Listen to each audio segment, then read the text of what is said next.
The Election Secretariat notes that it has received 39 complaints with regard to the Provincial Council poll for the Northern, Northwestern and Central Provincial Council.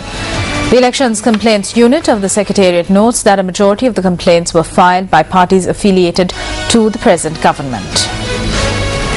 A majority of the complaints were reported from the Kurunegala and Mathala district. A total of 10 complaints were reported from the Kurunegala district, while 8 complaints were reported from the Mathala district.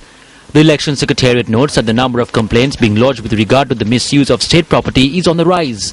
Meanwhile, the assigning of preferential numbers to the candidates that are contesting the Northern, Northwestern and Central Provincial Council polls is currently underway. Additional Elections Commissioner R.M.A.L. Ratnayaka said that assigning of preferential numbers will conclude in the next few days. UPFA Central Provincial Council candidate Thilina Bandara says that there have been numerous acts of corruption in the Central Provincial Council over the recent past. He made this statement during a meeting held in Kandy today. There have been numerous acts of corruption in the Central Provincial Council. The council has requested for investigations into these acts. However, investigations were not launched. We did not speak about it then. I request the people of the Central Province to inquire into who carried out these acts of corruption and take the necessary steps at the upcoming poll. If we don't do this, we won't be able to take our province to a proper place, however much we try.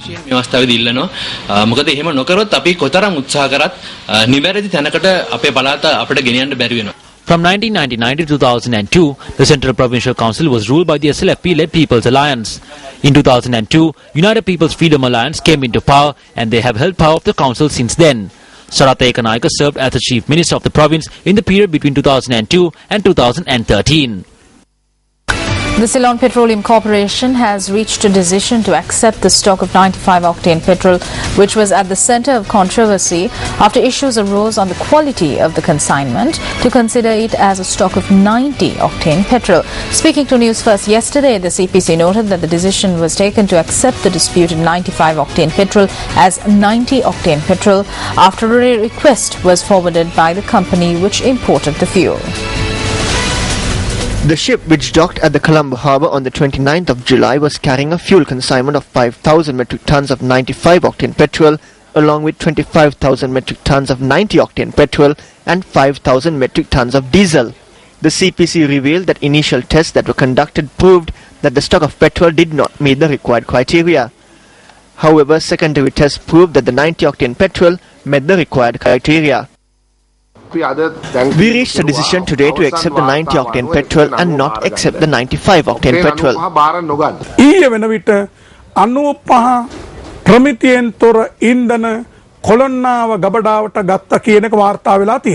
It is reported that the substandard 95-octane petrol was taken into Kulonnawa for storage. Will this petrol be used as 95-octane petrol? Or what will be done to this petrol? This is a serious issue. The Auditor General has already revealed that the CPC suffered a loss of nearly 8.3 billion due to substandard fuel. In such a backdrop, they did not conduct the first and second test together. They did so after this was revealed through the media. Also, at a time when the subject minister called on officials to reject this consignment and call for a fresh consignment of fuel, how did the CPC accept this fuel? Who wields greater power in the CPC than the subject minister? This should be revealed to the country. හොඳ තෙල් දෙන්න කියලා නියෝග කරලා තියෙද්දි ඊයේ මේ තෙල් කොහොමද සංස්ථාව බාර ගත්තේ ඇමතිවරයාට ඉහලින් කවුද මේ සංස්ථාව මේ ක්‍රියාමාර්ග ගන්න බලය තියෙන්නේ මේක රටට වහා හෙළි කර යුතුයි. Welcome back. You're with News First. Australia signed another RRA, or a regional resettlement arrangement, with Nauru today. The Memorandum of Understanding signed between Australian Prime Minister Kevin Rudd and Nauru's President Baron Walker is similar to the deal struck by Australia with Papua New Guinea a fortnight ago. Asylum seekers who arrive in Australia by boat can now be processed in Nauru, and if found to be genuine refugees, they can be resettled in Nauru. The announcement comes just a fortnight after asylum seekers held in Nauru rioted, causing extensive damage to the facility over there. Today we are pleased to announce that we've reached a new regional resettlement arrangement, one that supersedes the Memorandum of Understanding we signed last year. This means that those seeking safe haven will have the opportunity to settle and reside in Nauru. The numbers that could be settled over time will of course be the decision of the government of Nauru, and we're very much mindful of the fact that Nauru is a small country. Unauthorised maritime arrivals to Australia will now be sent to Papua New Guinea or Nauru for assessment of their refugee claims. If they are found to be genuine refugees under these arrangements, they will be settled, or they will be able to settle and reside in Papua New Guinea, or they may settle or reside in Nauru, both countries being signatories to the United Nations Refugees Convention. Nauru is considerably a small island with a land area of 21 square kilometers and a population just over 9,000. It was on the 19th of July Australian Prime Minister Kevin Rudd announced that people arriving by boat to seek asylum will no longer be resettled in Australia. Speaking at the screening of the documentary Beyond Boundaries, Indian High Commissioner to Sri Lanka Y.K. Sinha said that India will support moves that promote equality and justice among all citizens of Sri Lanka. India believes that the end of the armed conflict presents an unparalleled opportunity to build a better future for the people of Sri Lanka by channelizing their creative energies. We look forward to early progress towards reconciliation and a political settlement of the ethnic issue. Such issues need to be addressed in a spirit of understanding and mutual accommodation. India will continue to support moves towards an early political settlement of the ethnic issue and other initiatives that promote equality, justice and dignity for all citizens of Sri Lanka. The documentary Beyond Boundaries is created by Ashish Datta and was screened at the Indian Cultural Centre in Colombo last evening. Action TV is up next.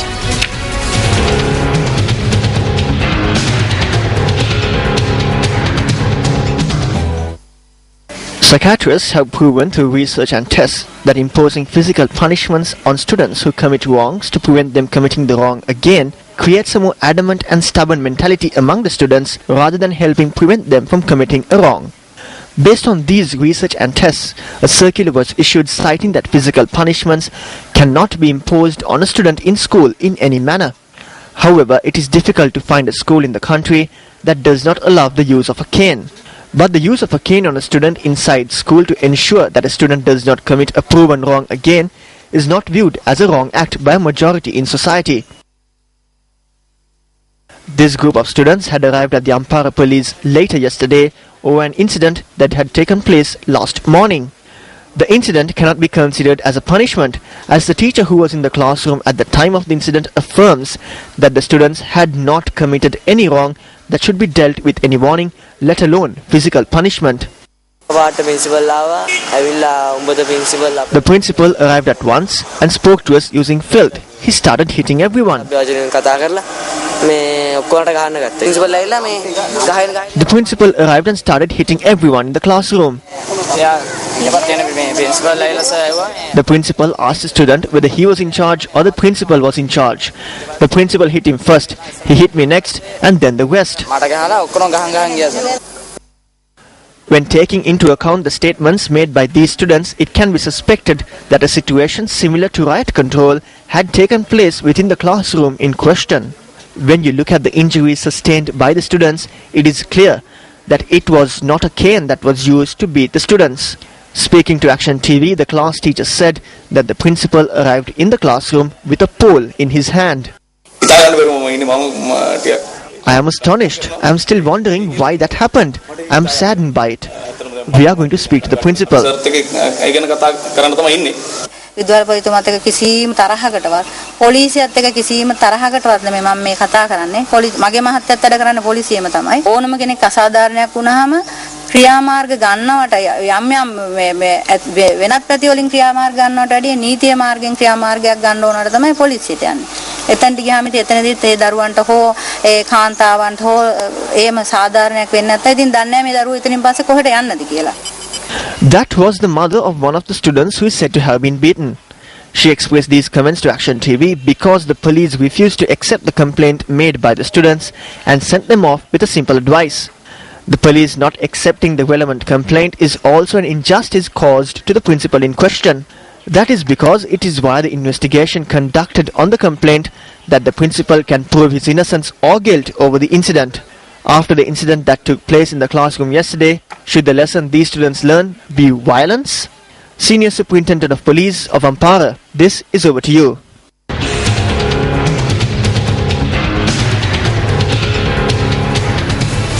YFM, a radio channel that captured the hearts of the youth in Sri Lanka, began yet another brand new program titled YFM Beach Blast.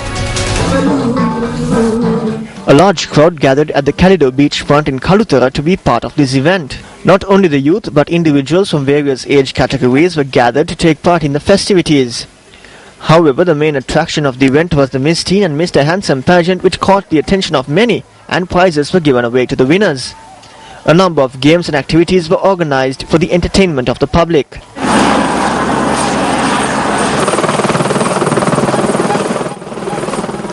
A number of gifts were given to those who were able to grab their hands on gift vouchers. We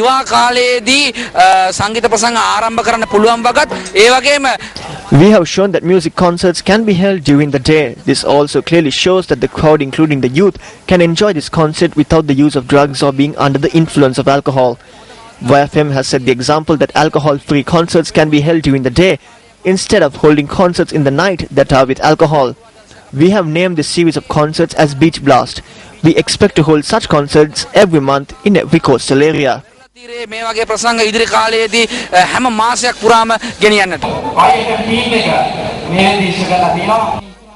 A kite competition was also held.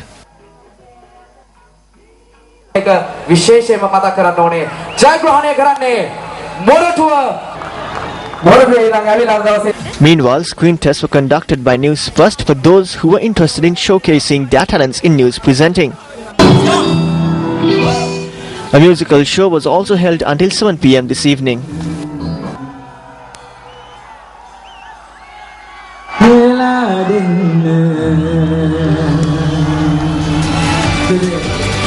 In an update from a local story, one person was killed in a shooting on the road opposite the district secretariat of the Ratnapura New Town.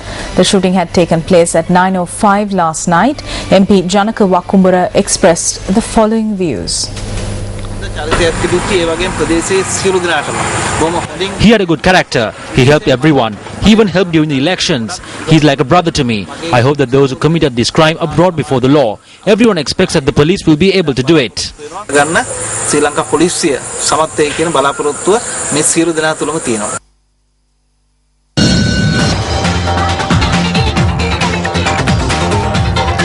Well, a short while ago, England were 255 for the loss of 5 wickets.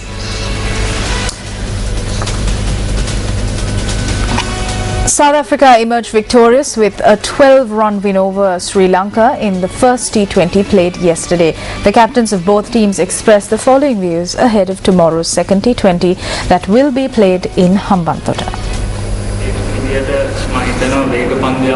I believe that this is a great pitch for the pace bowlers. We have good fast bowlers in our team, and if they can bag a few wickets with the new ball, I think we can exert pressure on the opposition. We have a huge responsibility as a team to maintain our ranking. The team is geared up together to face the next match.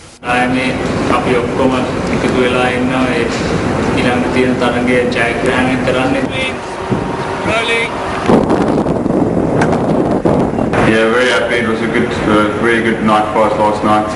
We needed it for our confidence. So now it's all to play for. We're looking forward to the next 2 games.